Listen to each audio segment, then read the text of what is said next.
Quintilian School was originally named by the original owners of the school. Quintilian was a teacher in ancient Greece, and he believed that individual learning was the only way to effectively teach children. And it is the way we teach the kids here. Quintilian is a school for kids who have barriers to learning of various types. It doesn't really matter what they are.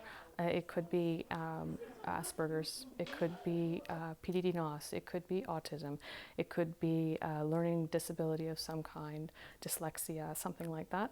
Anything that is a barrier to the kids moving forward. We're a small community. The students call us by our first names. It's a small community or a really big family, I guess you could look at it that way. And the children that do come to Quintilian, while they don't have to have a diagnosis necessarily, what we do say is that Quintilian is designed for children who have differences through learning or differences through social interactions. So because of that, we spend a lot of time teaching social interactions at Quintilian. It's part of our curriculum. We work on it officially during class time every week and every day, but we work on it on the fly all the time too. So I know some of the other students reference the Quintilian way.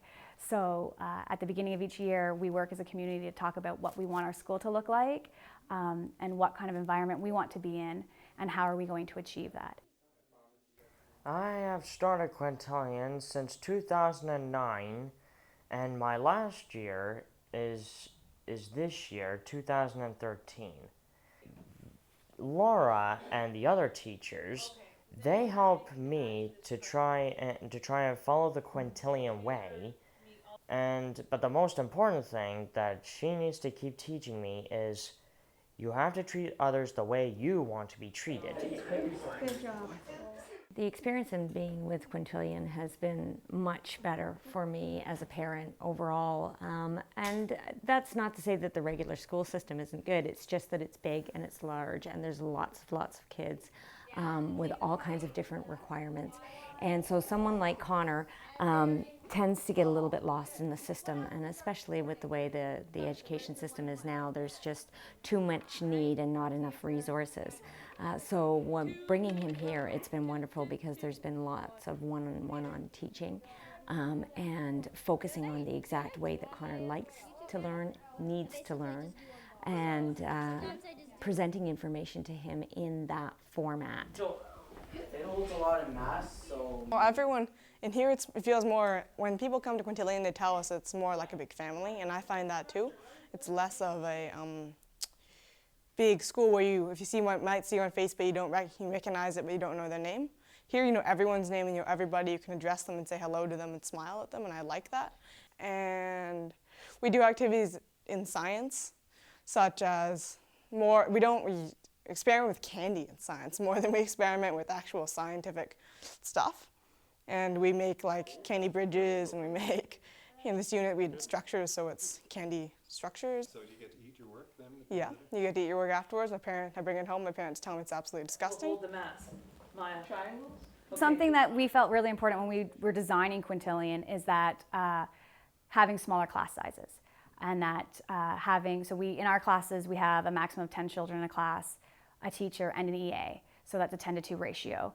And that way we can spend time with each child as well as develop a program that's individual to them.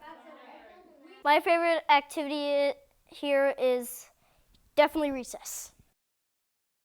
Quintilian works better because they actually understand you and they don't like, oh, you have to do this test, but I can't do it. And they're like, you still have to do it.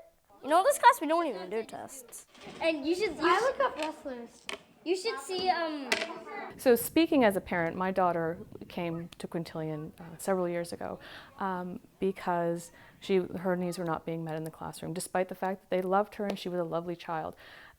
What they found here was they used a more focused approach, and the first thing that they really did was help her deal with her anxiety about learning. She had become so used to failing that she didn't think she could succeed, and it took a while for them to teach her that she could, as long as they supported her and she believed in herself.